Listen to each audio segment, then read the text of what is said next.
राधे राधे। जय गुरुदेव। सभी संत महापुरुषों के चरणों में कोटि कोटि नमन।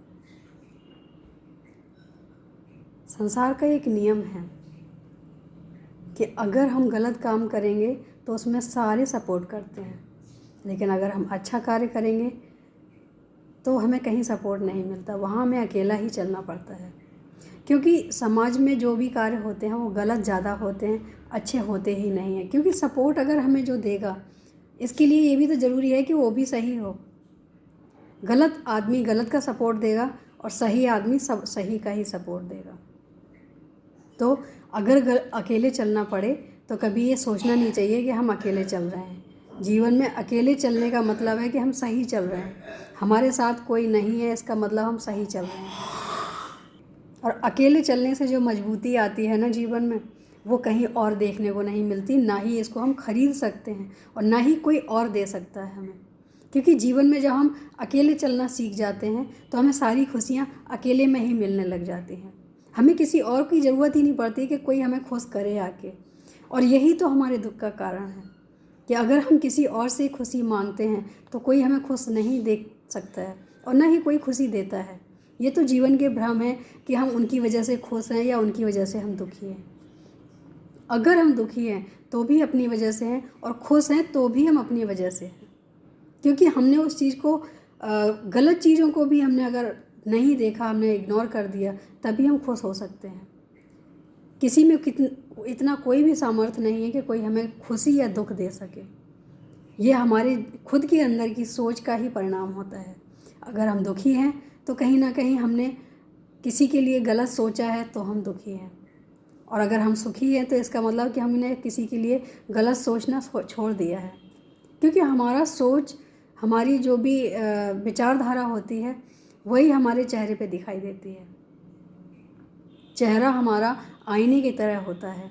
हमारे कर्म जो होते हैं वो आईने की तरह होते हैं। जैसा हम करते हैं हमारे चेहरे पे, हमारी वाणी पे, हमारे कर्मों में दिखाई देते हैं। और जब हमारे कर्म अच्छे हों तो जीवन में हर चीज़ की उपलब्धि बहुत आसानी से होती है। कर्म गलत हों तो हम कितने भी कुछ भी मेहनत करें, हमें उपलब्धि नहीं हो सकती। क्योंकि हम किसी के लिए गलत करके आए हैं या हम किसी के लिए गलत सोच रहे हैं। जीवन में संसार का प्रेम बहुत आसानी से मिल जाता है और हमें सपोर्ट भी पूरा पूरा मिलता है। अगर हमें नहीं मिलता है तो वो है ईश्वर के प्रेम में सपोर्ट। क्योंकि जिस संसार में हम रह रहे हैं सारे तो भगवान से प्रेम नहीं करते हैं। जो भगवान से प्रेम करेगा हमें सपोर्ट भी वही देगा, हमारी सहायता भी वही करेगा, हमारा मार्गदर्शन भी वही करेगा। जो इस रास्ते पे चल चुके हैं या जो इस रास्ते पे जाना चाह रहे हैं या जो इस रास्ते पे चल रहे हैं, क्योंकि हमें वही तो इंसान दे सकता है जिसके पास जो है। जो चीज़ है ही नहीं वो कैसे दे देगा हमें। तो हमारा चुनाव भी तो ये होना चाहिए कि हमारी मंजिल क्या है, हमें जाना कहाँ है, हमारा रास्ता क्या है। ये सारी चीज़ें अगर हम सोच के चलेंगे तो हमें फिर वही लोग अच्छे लगते हैं जो हमारे साथ खड़े होते हैं, चाहे वो कितने भी दूर हों, लेकिन भाव से तो हमारे साथ हैं, आशीर्वाद से तो हमारे साथ हैं। आशीर्वाद अगर होता है तो वो सारी शक्तियाँ एक तरफ होती हैं और आशीर्वाद की शक्ति एक तरफ होती है। आशीर्वाद अच्छे लोगों का होता है तो हर चीज़ हमारे लिए छोटी चीज़ हो जाती है, चाहे वो बड़ी से बड़ी परेशानी भी छोटी हो जाती है। आशीर्वाद नहीं होता है तो छोटी से छोटी परेशानी भी बड़ी हो जाती है। तो हमारा कहने का मतलब ये है कि जब हम भगवान से प्रेम करते हैं तो सारी दुनिया हमारे खिलाफ खड़ी हो जाती है और ये दिखाने के लिए कि ये गलत जा रहे हैं, ये गलत कर रहे हैं, इनको ऐसा नहीं करना चाहिए। और जो गलत कर रहे हैं उनके सपोर्ट में सारे लोग खड़े हो जाते हैं। क्योंकि बुराई की भीड़ बहुत ज़्यादा है, अच्छाई की भीड़ बिल्कुल भी नहीं है।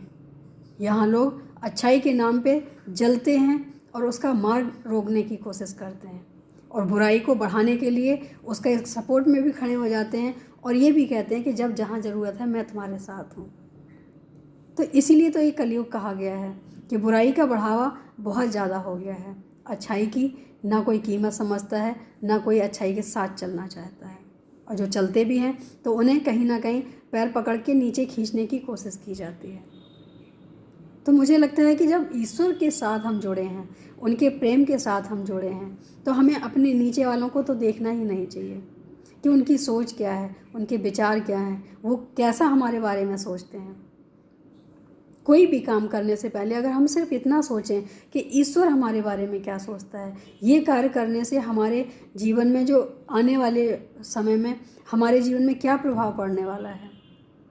सिर्फ एक शब्द हमारी माँ बोलती थी कि कोई भी कार्य करने से पहले अगर हम ये सोचें कि हमारे जीवन में इसका क्या निचोड़ आएगा, हम कभी गलत नहीं करेंगे, हम किसी को गलत नहीं समझाएंगे, हम खुद भी गलत नहीं चलेंगे।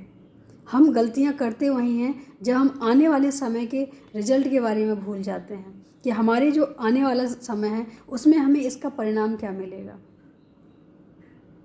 जीवन में भगवान से प्रेम करना सबसे बड़ी उपलब्धि है, क्योंकि दिल से किया हुआ प्रेम, हाथों से नहीं। हाथों से पूजा हर कोई कर सकता है, लेकिन दिल से, भाव से कोई कोई करता है। और सच्चा जिसके अंदर भाव होता है वही सच्चा प्रेम होता है। जैसे कि पहले भी कहा है, भाव ही हमारा प्रेम का एक सूत्रधार है जो बांधने के लिए होता है।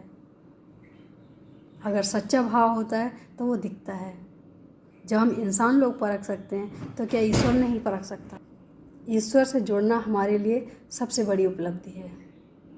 अगर हम ईश्वर के साथ जुड़ के चलते हैं तो ये हमें मान लेना चाहिए कि दुख तो आएंगे, लेकिन हमारे जीवन का ये अंतिम समय होगा जो कहते हैं ना कि जन्म जन्म से हम लोग भटकते आ रहे हैं और हम जिस उपलब्धि के लिए यहाँ पे आते हैं हम उन्हीं को भूल जाते हैं, और इसीलिए हमें जन्म बार बार मिलते हैं। जब हमें भगवान का अस्तित्व का पता चलता है और हम उस चीज़ को मान लेते हैं तो हमें ये चीज़ छोड़ देनी चाहिए कि हमारे जीवन में क्या आएगा।